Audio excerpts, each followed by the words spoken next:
Guys, good afternoon. Ilibot ko kayo dito sa aming napakalinis at napagaganda at simpleng downtown namin dito malapit sa bahay. Ito lang naman ang ginagawa namin dito, maglakad-lakad after na mapagod sa trabaho. Tapos kung nabuboard, pumupunta lang kami dito kasi mas tipid kung pupunta ka magbakasyon kung saan nakarating na na probinsya dito sa Canada.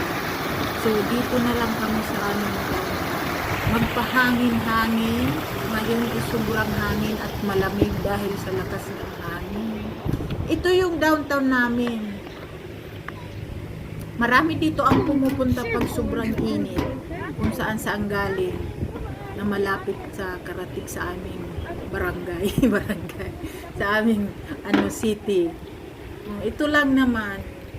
Update ko nga pala kayo ngayon sa aking Canada life dito sa sa 2026.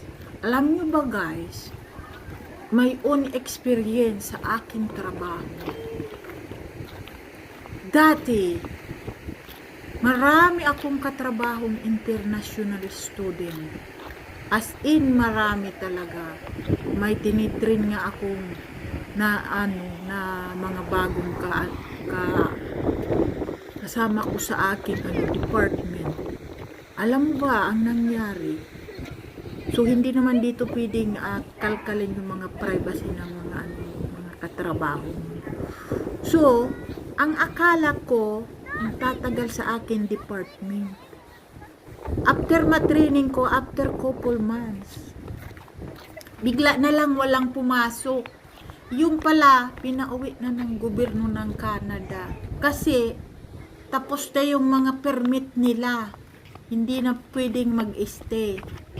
So, ang ginagawa dito ng ng kumpanya na pinagtatrabahuhan ko, palaging may bago akong tinitraining para kasama ko sa department ko. Pero, ang nanonotice ko sa my own experience and observation, ang nanonotice ko, ang kinukuha nila mostly galing sa ibang lugar. Sabihin natin, like for example, sa taga-India, ano pa yung isang basta mostly from their country. So ang nanonotice ko, bakit ang hinahire nila is hindi mga puti, hindi mga estudyanteng mga bagong graduate ng grade 12. Ang kinukuha nila mga international student. Sabi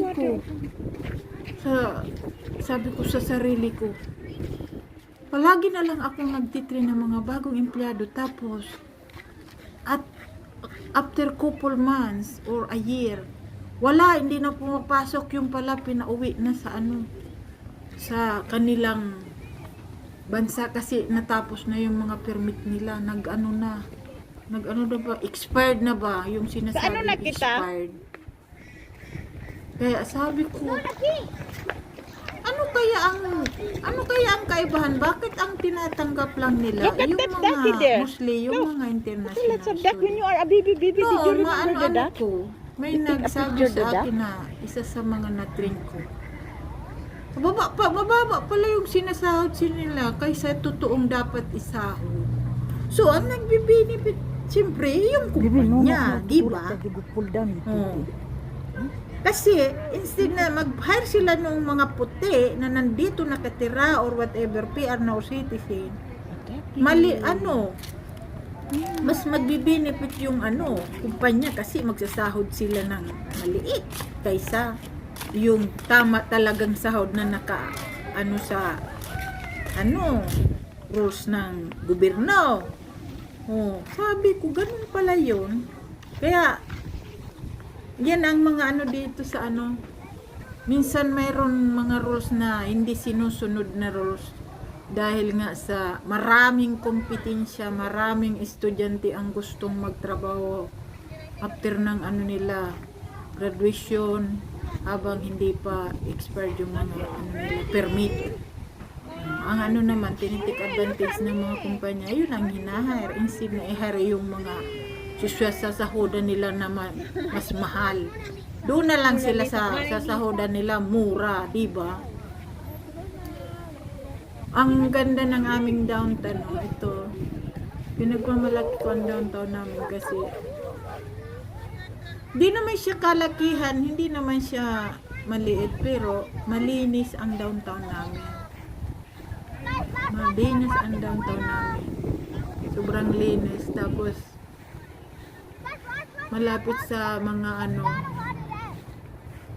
small restaurant. Ang paligid niyan, restaurant, mga small Pero guys, hindi store. makakuha ko anong harong. Miski Ito ang kagandahan pero maray lang ang naman dito trabaho. sa amin. Yung, Iyo dahil nasa kung kamay. mabubod ka, Nagong taba malapit ka siya. lang mag-standby sa downtown. Yun lang, malayo kami sa, Dito ang malayo nagtabang kami ka sa downtown Toronto. First job niya talaga. Almost an hour drive. Iba kaming city. Ay, Ibang Sinda city sa sa Pangasinan ba yun? O Pangasinan. Salamat nga pala sa panonood at Dito salamat talaga na sa gusto nagdakulaon si Agong na mga baba. supporters Ito talaga. ko. Salamat sa mga subscriber ko. Thank you so much. And God bless us. Be wise sa ating mga pera. Dahil every